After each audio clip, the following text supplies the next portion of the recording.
Good afternoon mga paps, welcome back po sa ating channel. Bear Moto na naman po mga paps.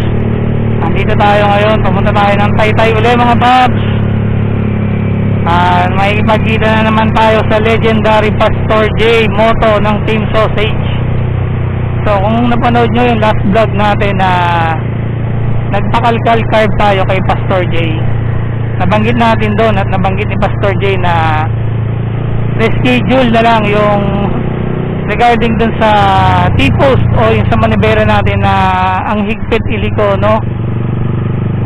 Kaya ngayon kailangan na talaga natin siyang ipagawa kay Pastor J kasi medyo nararamdaman na natin yung konting kabig niya.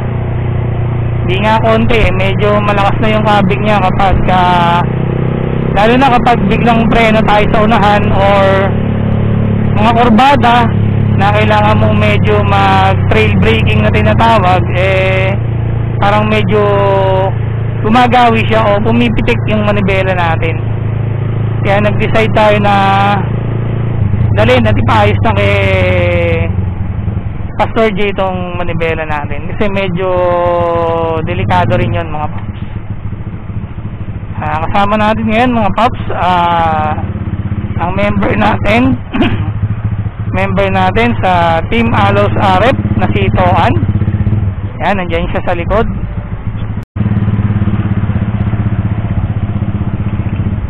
So ang MC ni Toan, yan, makikita niyo nasa side mirror, di ba? Ang haba. Ang haba ng motor niya. Naka-Rouser yan, Rouser na 150, NS 150 yata yung kanya. Kasi alam ko may 160 na noon at saka may 200 So kasama natin yan kasi alam nyo naman yan si Toan may pagkalaboy din to. Alad ka rin kasi to pag niyaya mo to at wala naman siyang gagawin, sama agad yan. Gusto lang din ba niya sumama mga paps kasi para makapunta lang din siya kay Pastor J kung saan yung kapilya ni Pastor J para kung sakaling kailangan din daw niyang ipaayos o ipagawa yung NS niya alam niyo na puntahan. So kahit wala na siyang makasama or may lakad tayo hindi tayo makakasama sa kanya, alam na niya kung saan niya pupuntahan. So paano mga paps, balikan ko kayo kapag nandun na kami sa kapilya ni Pastor J Moto and papakita natin sa inyo kung paano gagawin sa manibela o sa T-post ng GPR 250 Explorer natin. So mga paps, ito na, dito na kami uli sa kapilya ni legendary Pastor J. Pastor! Ayan. So, yung unang vlog natin dito mga paps, nagpakalkal nga tayo ng carb. And then, sabi nga ni Pastor, reschedule namin yung regarding dun sa manibela ko dahil sobrang higpit niya maniobra, sobrang higpit niya iliko. So, yun, nagkaroon tayo ng chance dahil holiday, Monday, wala tayong pasok. Nagkaroon tayo ng chance pumunta uli dito sa kapilya. Eh syempre, wala naman tayo ibang kasama kundi ang Dora ng Team Alos Arep. Wala ayaw gumana si Boss Toan. Yan, kasama natin. Shoutout nga pala sa lahat ng Team Alos Arep. Yan, nandito tayo ngayon sa kapila ni Pastor J. And then, papakita natin mga paps kung paano papalitan ni Pastor ng, ano ba papalit natin Pastor? Ayun, ball race T-post bearing daw ang ipapalit dun sa manibela natin. Kasi wala man tayong alam dyan, kaya dinala nga natin dito kay Pastor.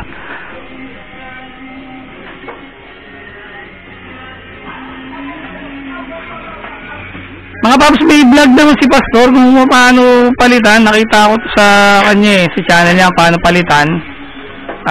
Yung pinaka-details kung paano papalitan, ano yung mga babaklasin. Lalagay natin sa description natin mga paps yung vlog ni Pastor. Doon yun na mismo panoorin. So dito hapyaw-hapyaw lang ang gagawin nating video kung paano papalitan yung ball race T-post bearing ng manibela natin. Kasi medyo palobat na tayo mga paps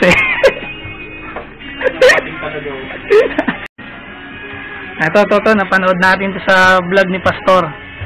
Yung pagtuod na to, itong jack na to, nakapanood natin yan Kasi mga paps, kailangan iangat yung bandang unahan ng gulong. Kaya kailangan meron kayo nito. So, syempre, kailangan merong katulong. Di naman kaya ni Pastor yan ang mag-isa siya. So, kailangan may taga-hawak-hawak. Yan, di ba?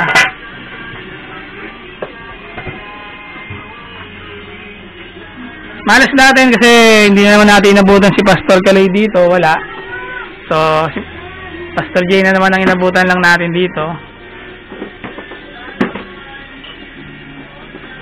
So, mamaya mga paps, balikan ko kayo kapag tinatanggal na yung bearing at saka kung ano yung bearing na ipapalit ni Pastor. So, ito yung unang ginawa ni Pastor, mga paps. Iluwagan tong clip-on ng manibela, tinanggal. Then, yung tinanggal, iluwagan yung bracket dito na nag-hold sa shock natin. Kasi yan, buo niya lang hinugot. And then, ito tinanggal niya lang yung gulong natin kasi papalitan na rin niya yung kabilang bearing ng gulong natin kasi alog na rin siya. So, sinabay na rin ni Pastor yan.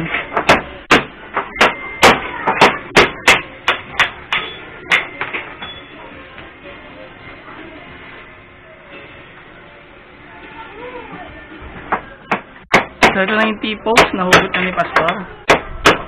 Yan.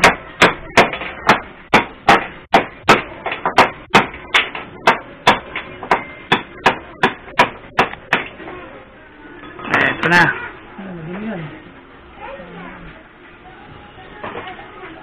Ito yung ano. Ito yung mahiwagang tila ni Pastor nung pinanood ko sa video. Nung tinanggal, sumabit dito.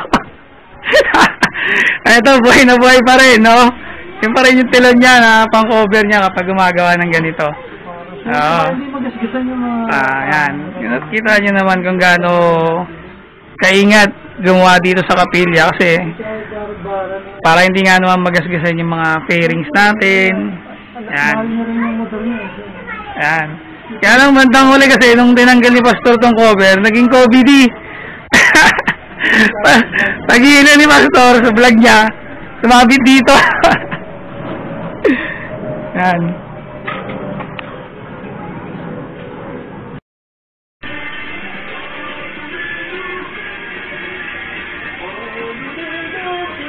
Bet, Oh. ano daw ng gastos mo yun, Bet?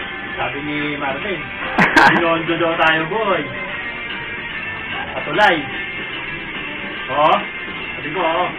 Ha? Oo. Para ano, ayun na. Nangingit daw si AJ. Ayun na, kabit na agad yung T-post ko. Bilis, oh. Dati rin naman kami, matagal gawin to. Halos maglang ka ng mga 3 oras, 4 na oras. Noon, siyempre, hindi ko kabisado. Pero pag kabisado mo lang, bilis na lang.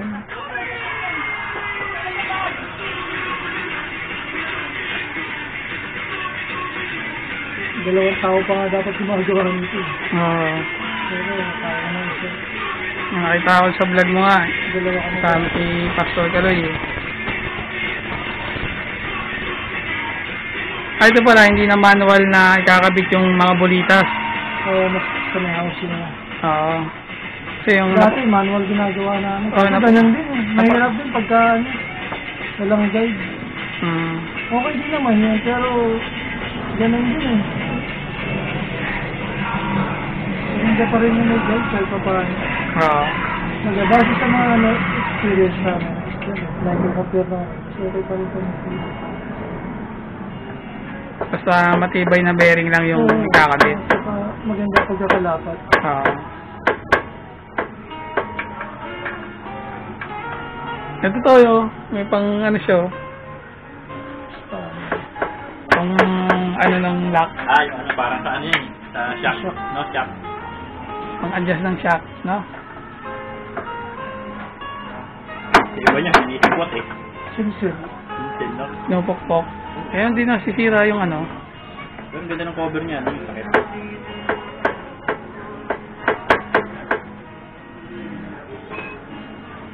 Ito, ang ganda ng pambangin niya. Hindi Ha? na yan tutuo, hindi na yan mag-ano. Hindi man tayo bumabangking. Ulul. Ano, tumatayag nito eh. Ito yung patalong, butas na ka. Sarap niya, babawi agad yan eh. Pagka higa mo, bawi agad yan. Hindi tayo sumasabay sa mga kamote ron.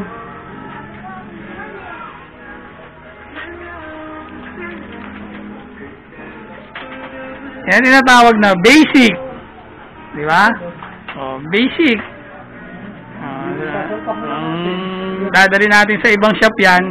Baka kalas lahat ng peri. Hindi, araw ang ano yan.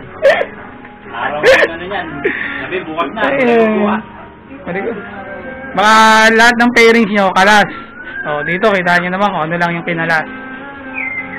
Shortcut. Tagit lang pala yun. Wala pa isang oras yun.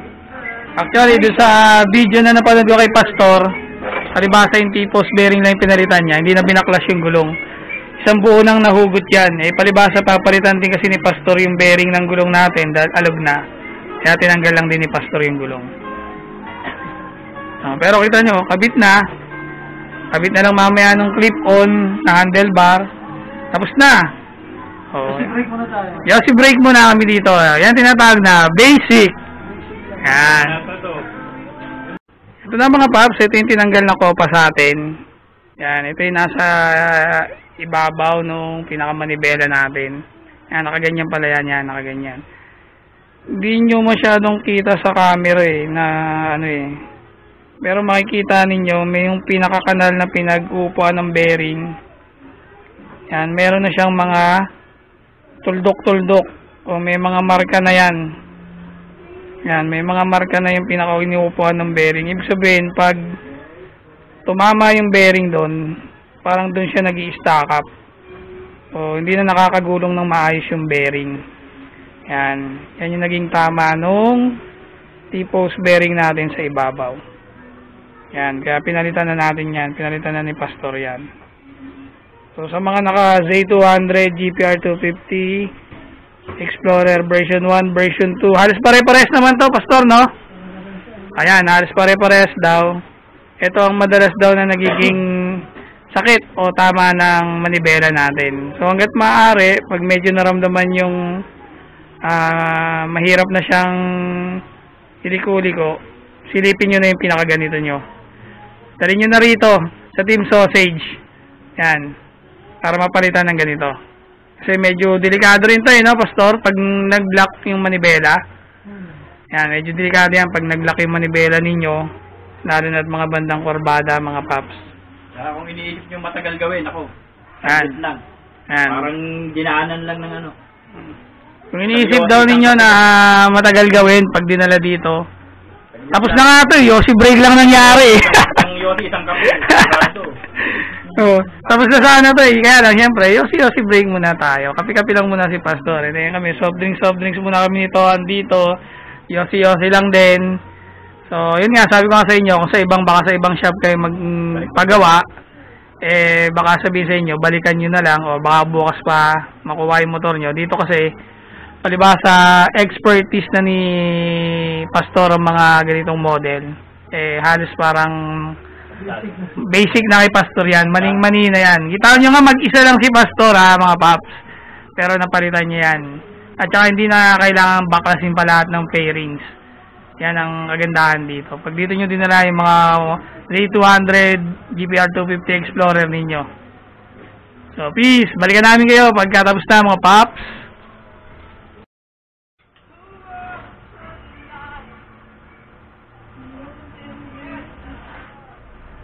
Ay, no, kulang na nga isang bulita siya. Gurog niya. Oo nga. Ito mga paps, ito tayo sa liwanag. Tangin na to, tama yung bearing ko pala Ang galing! Ang galing! Ito mga paps, yung bearing ko sa gulong. Basag na. Oh. Ano, sipat mo na yung araw dito mga paps. Ano yung bearing yan? Oo. Hinahin na. Kulang na talaga yung bearing ko pala sa may gulong. Kaya isa rin siya sa sanhe. Bakit pag nagpe-preno ako parang pumapalag na yung manibela natin. Isa rin to sa naging sanhe. Iwanan na ako nito mamaya. So, buti, na-check na rin at dahil nandito nga tayo kay Pastor. Ayan, ganyan dito kasi sa kapilya. Pag may pinagawa kayo, sine-check nyo na lahat yan. Nakita nyo naman siguro sa vlog ko na nagpakalkal ako ng carb. So, kalkal carb lang yon, pero kasama yung ginawa ni Pastor. Nilinis na rin niya sa may makina natin, nilubricant lahat ng dapat ilubricant. So, yan ang kagandahan dito sa kapilya ni Pastor. Pag dito kayo nagdala. Tinatawag nga nating basic. Yan. So, okay na tayo dito mga paps. Handlebar natin, nakabit na. Yan, nakabit na ni Pastor. Dito na sa bearing ng gulong. Pag nakabit yun, tapos na. Tapos na ang istorya. Yan, medyo nagpababa tayo ng halos mga half inch ba to, Pastor? Yung binabaya. Medyo lang yan. 3/4. Mga 3/4. Ayan, para medyo bumaba lang yung bandang unahan natin. Then medyo pumulat yung paa natin sa sahig. Kasi medyo tingkayad tayo ng konti dito eh.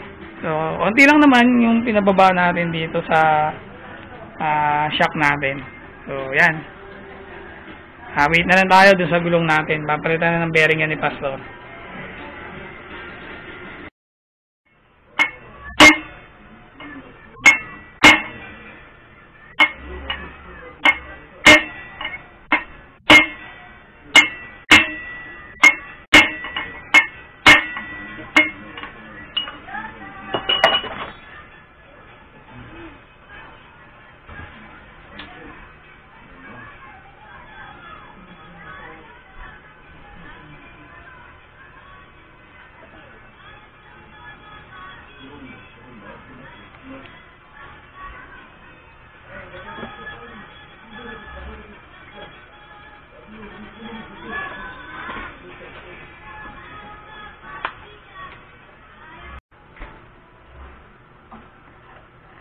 Magawa ng ganitong motor.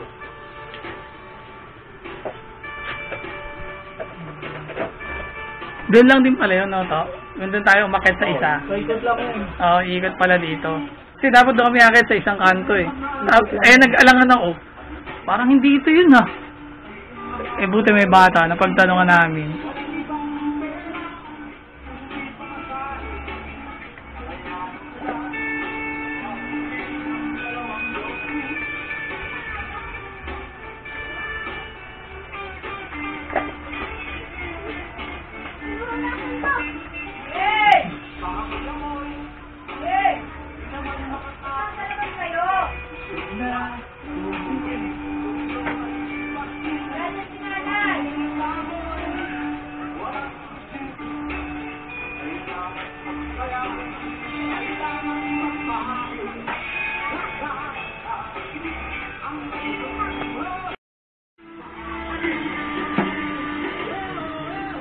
Ay, ano yan? Yung tayo sa panghangin?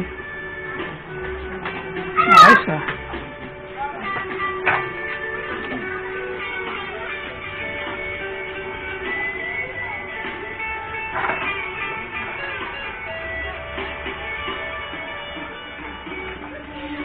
Lambot. Lambot. Wala pang 20.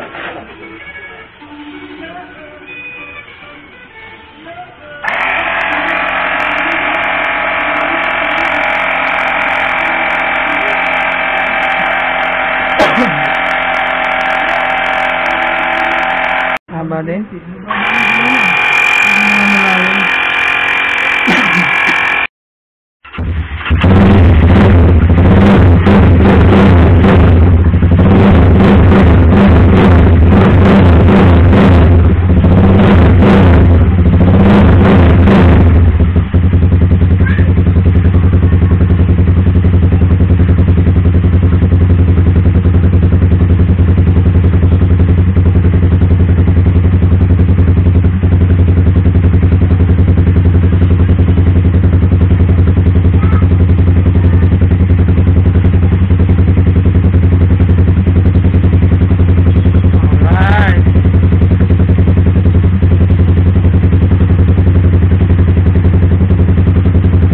Paps, all goods na tayo dito.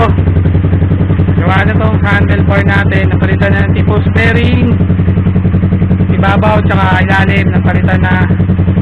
Kasi yan, nagpababa tayo ng handlebar natin. Halos 3/4 ang binaba niyan. 3/4 ng 1 inch. And then yung bearing natin sa gulong, napalitan na rin ni Pastor Jay. So all goods na tayo dito mga paps. Mamaya matitesting natin yan pag uwi natin. So sa lahat ng mga gusto magpagawa dito kay Pastor,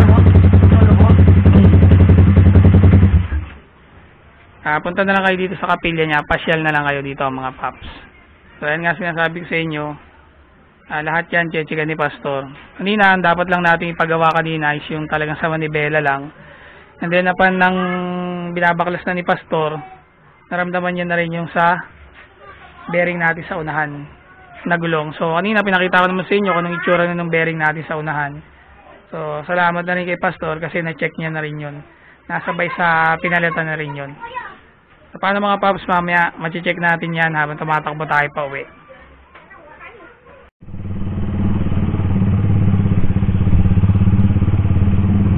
So yun mga paps, okay na tayo. Tapos na tayo, finish na.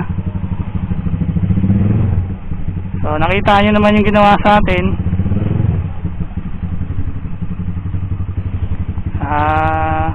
Bali T-post bearing ang pinapagawa natin.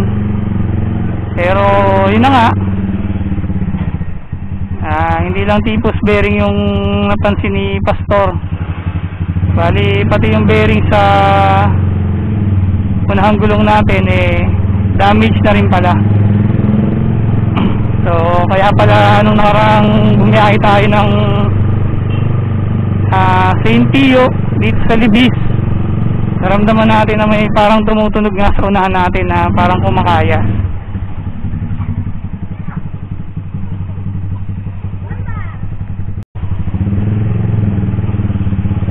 So yan, shoutout nga pala no, kasama natin na si Toan.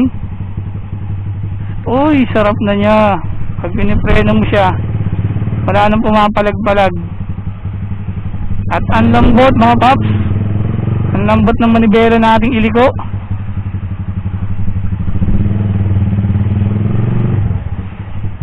Goods na goods.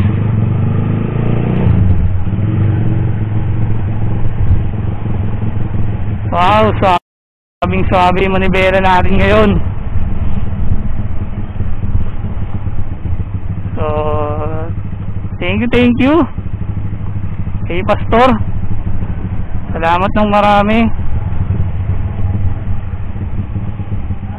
At talagang napakaganda gumawa. Hindi ka manghihinayang sa ibabayad mo.